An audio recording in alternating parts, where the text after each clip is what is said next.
The great man was dying.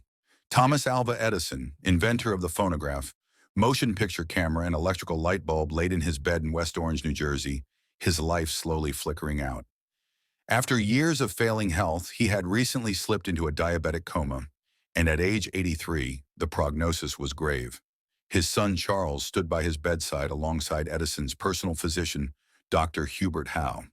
The two men watched in silence as the man known around the world as the Wizard of Menlo Park struggled to fill his lungs with air.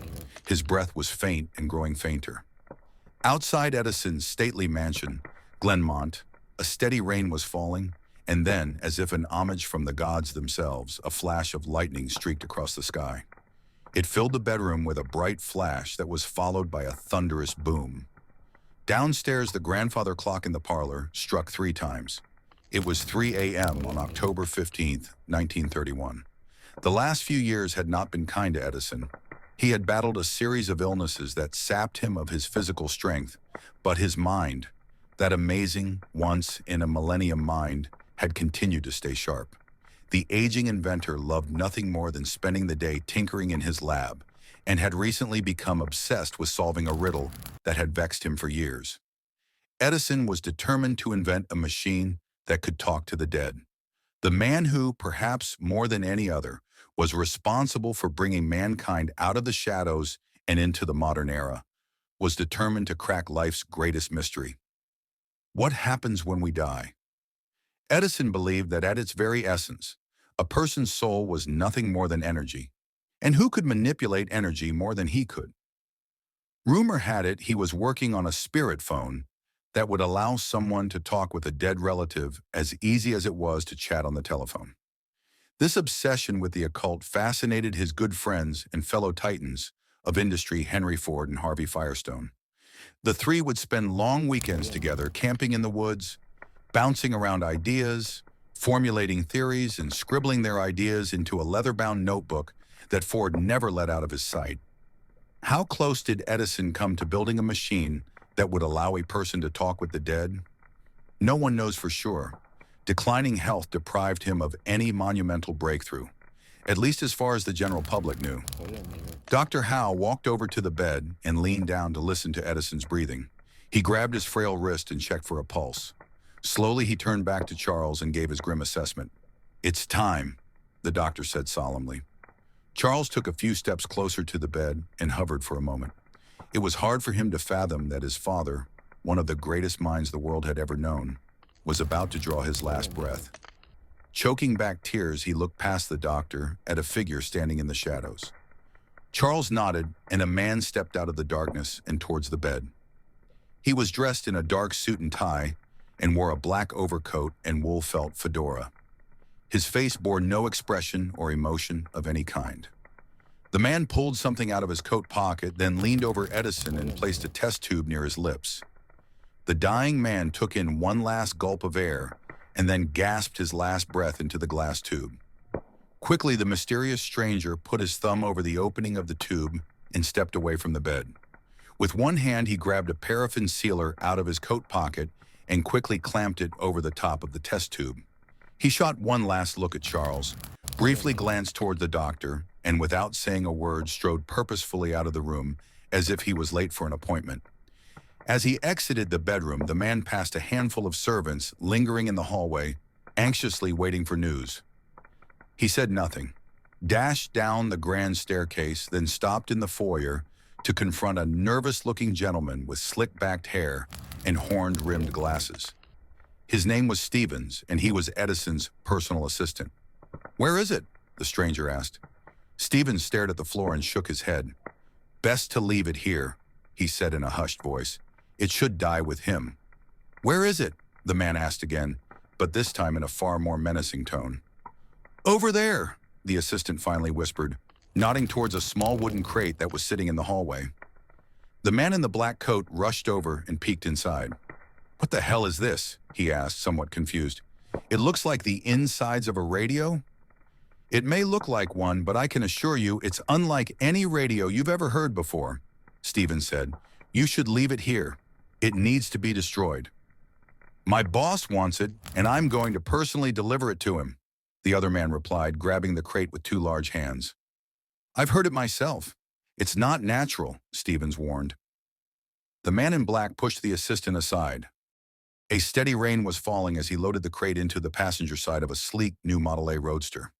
Whatever you do, don't listen to it, Stevens pleaded as he stood in the rain getting drenched. God never intended man to be able to. The Model A's engine roared to life, drowning out his last words. Talk to the dead.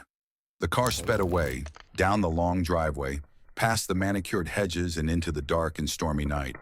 It had a full tank of gas, and the serious-looking man behind the wheel knew he had a long drive ahead of him. His name was Flanagan, and he had been up for the last 32 hours.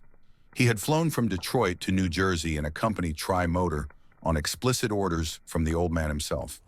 The car was waiting for him at the Newark airfield, and he had driven through the rain and got to Edison's mansion first thing that morning. Or was it afternoon? It was all a blur. Flanagan shook off the brain fog and squeezed the steering wheel with both hands. No time to think about sleep now. The storm had canceled his return flight, and his new orders were to drive directly back once the items were in his hands. If all went well, he would be home for dinner.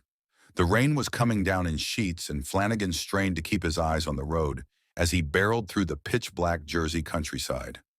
It wasn't safe to be out driving on a night like tonight, but what else could he do? He was known in the company as a man you could trust to get things done, no matter the danger. Besides, he would do anything for the old man. Hell, he would still be back in Corktown, busting heads for a quarter a pop if it wasn't for him. If he was honest, the boss was more of a father to him than his real old man. The mere thought of his drunk, no-good dad made Flanagan cringe. You ain't nuttin' but a two-bit hood, he could still hear him say. 2 years in the ground and the man still drove him mad. Flanagan turned on the radio hoping to find some music, but the storm had other ideas. The airwaves were filled with static as he searched up and down the dial for a signal. Finally, persistence paid off, and he was able to tune into KDKA out of Pittsburgh. Sometimes on stormy nights like this, a radio signal bounces around the atmosphere like a pool ball looking for a pocket.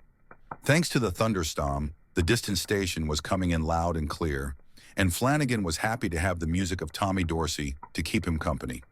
There were no other cars out tonight, and he had the road all to himself. The solitude suited Flanagan just fine. He did his best work alone.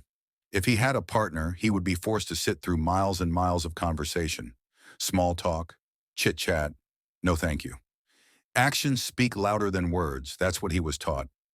Good advice when you grow up in a 3-room tenement apartment with 9 brothers and sisters.